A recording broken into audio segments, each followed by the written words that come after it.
Okay, so today, this one's pretty simple and short. Most of you know how to do this already. Award contracts.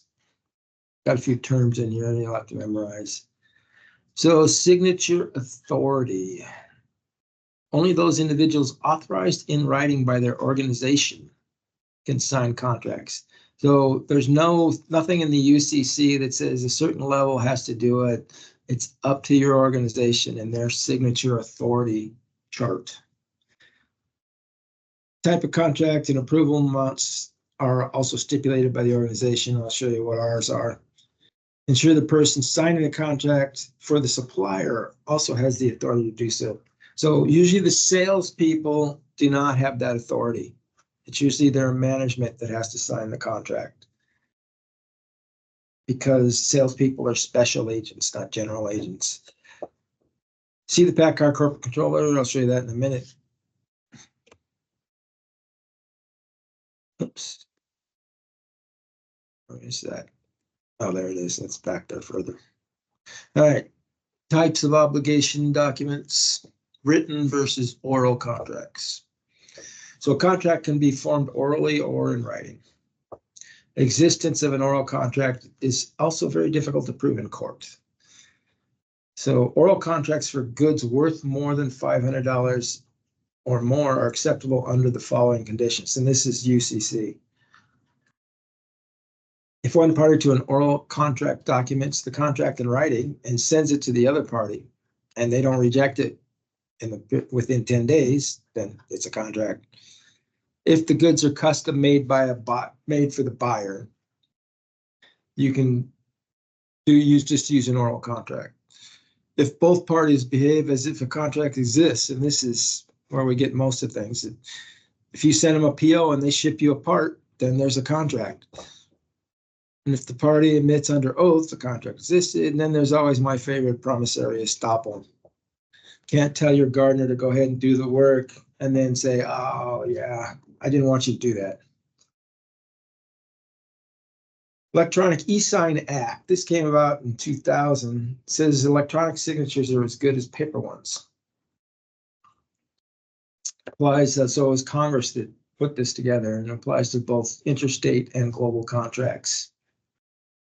Not intrastate. That's handled by the state of Washington, but something tells me the state of Washington is by now got an e-sign act also. Trading partner agreements can set ground rules for electronic commerce. So internationally, it goes to trade agreements. Statute of Frauds. You'll hear this bandied about.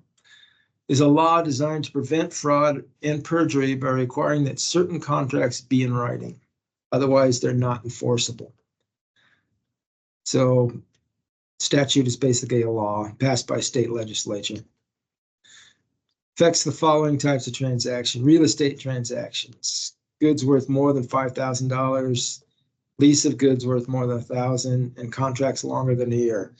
If you're in any of those four categories, you have to have a written contract. Otherwise, you're not going to be able to enforce it in the court. That's called the Statute of Frauds. Execution of instruments. So legal and regulatory protocols. It's important to understand the current government legal and regulatory protocols as they pertain to signature. So trade agreements are going to say what happens with the electronic signatures globally. And then you've got organization protocols. So you have to have procedural protocols that must be followed when signing a contract. And it's basically the signature authority document. So here's our purchasing procedure for contract type and usage.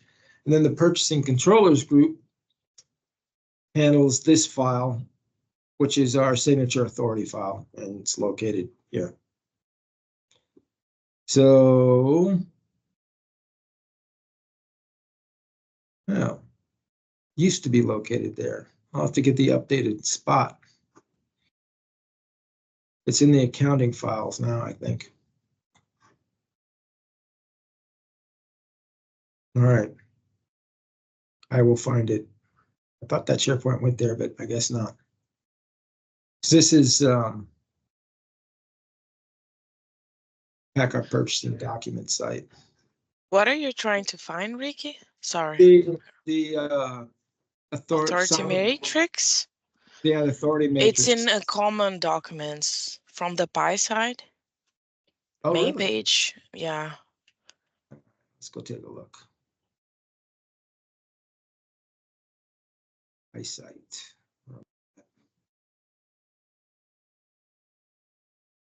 Common documents. Under tools and forms. Okay. Commonly used docs. Yes. Okay. Oh, purchasing approval matrix right there. And this is the last one that was updated.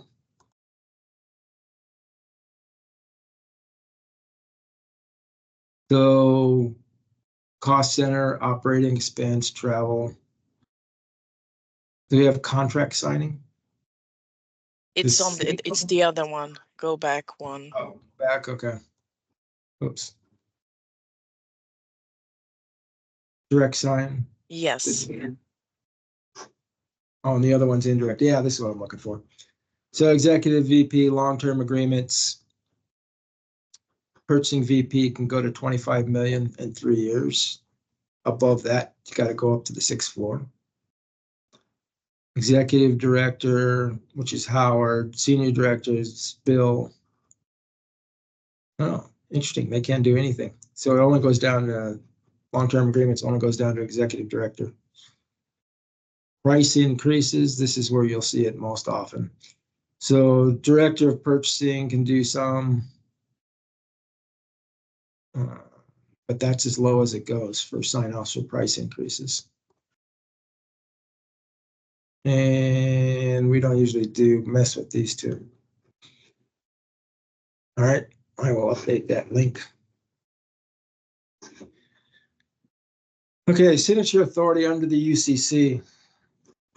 The person is not liable on an instrument unless the person signed the instrument or the person is represented by an agent, or the corporation is represented by an agent, which is you, who signed the instrument. Signature may be made manually or by use of name, including trade name, and notice of award. So that's just the U.C.C. lingo for signature authority on a contract. Notice of awards. Depending on the company policy, all bidders may be notified of who was awarded of the contract or not. So in a private business, which is what PACCAR is, it's corporation. It's not government, which is public.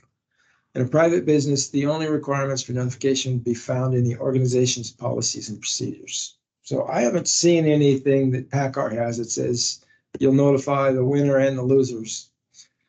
It's just up to what you want to do. I mean, what I did as a commodity manager was I would let engineering notify the winner because everybody likes doing that. I would go notify all the losers. I think you owe it to the supplier who spent some time bidding to, if they didn't win, tell them why. And, you know, it can be price. You don't give them exactly how much they were off. You can use round numbers like 10% or 15%. But Rick, for competitive bids, like we have all the time, yeah. How do we keep notifying the suppliers of the business that they didn't want? For RPIs, I would not notify. I would only notify the winner. And they'll get notified through the system. There's just too many RPIs to go notify everybody. Yeah. What I'm talking about is the written RFPs where they're sending in proposals. Okay. Where they spend. I mean, yeah, usually they're spending some time. You go back to the losers and tell them that they didn't, you know, why they didn't win. RPI, forget it. It's too much work. In construction or government contracting, all bidders must be notified. Bid and award records are public. They got to be posted. They're subject to the Freedom of Information Act. So it's very different in the government. In private industry, it's up to your organization what they want to do. And then closeout of award process. After the award is made and the contract has been signed, the closeout process begins. So external closeout, Briefings should be held, lessons learned, tell the losing bidders why. And again, we're talking about doing formal or requests for proposals and stuff like that. Strengths, they're going to want to know the strengths and weaknesses and why they didn't win the business. Debriefing sessions are not the opportunity for unsuccessful visitors. So, yeah, I mean, at some point you've made the decision, you've gone back and forth, and once the decision is made, it's made. But you'll get the supplier saying, well, can I get one more chance? No, I'm here to tell you that you lost. That's the external closeout. The internal closeout, notify, especially if you're indirect, whoever you're working for, notify them who won and why. Usually you're in consultation with an indirect with whoever you're working for, so that's that. Then there's the protest. So you can protest. The government has a formal process for doing it, but you can file protest with an email in a private company like Packard, or a phone call to my boss, or whatever. Suppliers file a complaint with the buying organization if they feel they were treated unfairly. So in the private sector, it's informal process, involves discussion between me and the salesperson and probably my management. In the US public sector, it's much more formal. So there's different agencies have different processes. They got administrative hearing boards and other good kind of stuff. All right. Which personnel does a company legally authorize to sign long-term contracts?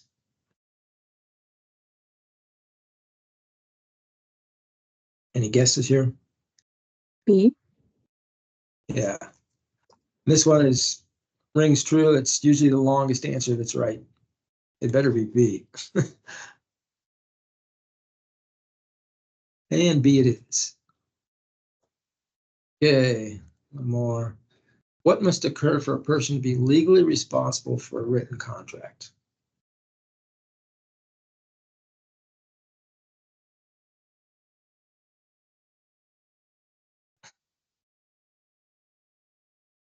This one you just gotta kind of sort through, and we want to take a crack at it. A. It encompasses the most. So B's wrong.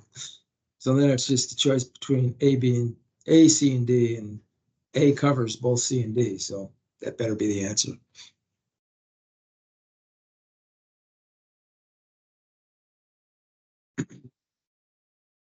And A it is. All right, there's 5 questions out there. You guys go get on them, and we will go over answers at 2:20.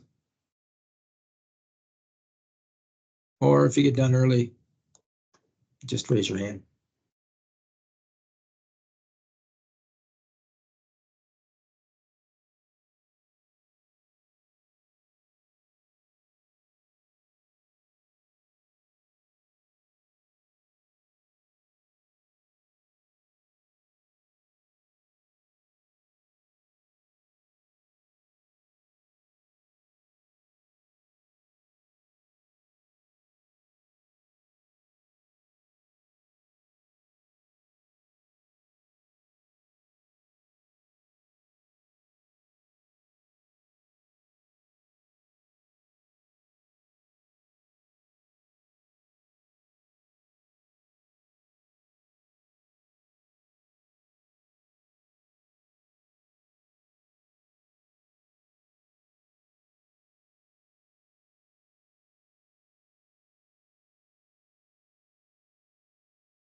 All right, let's go over some answers.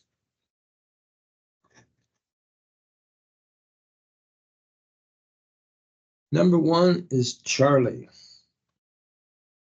Supply manager monitors the budget for the company, but does not have authorization to create or modify existing budgets. He could just call them up and ask them, but I guess they don't want him doing that. Option D for number 2, Delta.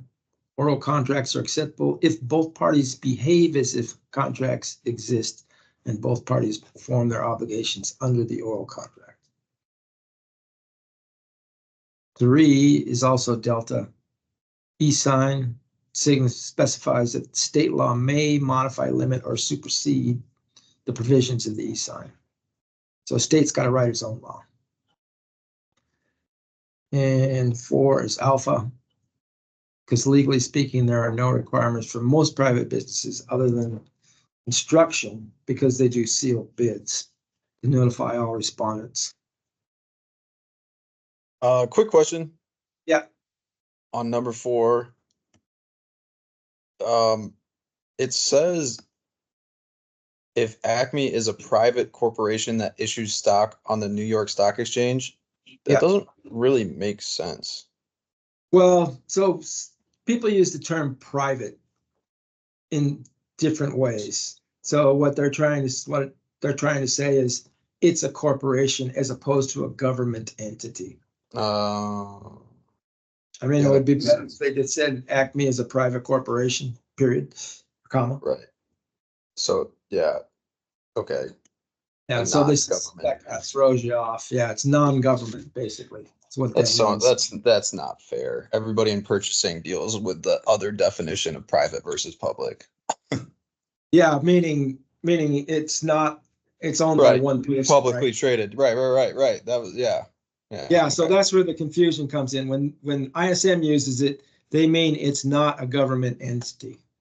That's brutal. Okay. Yeah. All right. And 5 is Bravo. The statute of frauds in most states stipulates contracts longer than a year must be written in writing. All right. Tomorrow we will pick up and do, what are we doing tomorrow? Administer contracts and agreements. Ooh. Okay. Talk to you guys then. Thank you. Thanks, Rick. Thanks.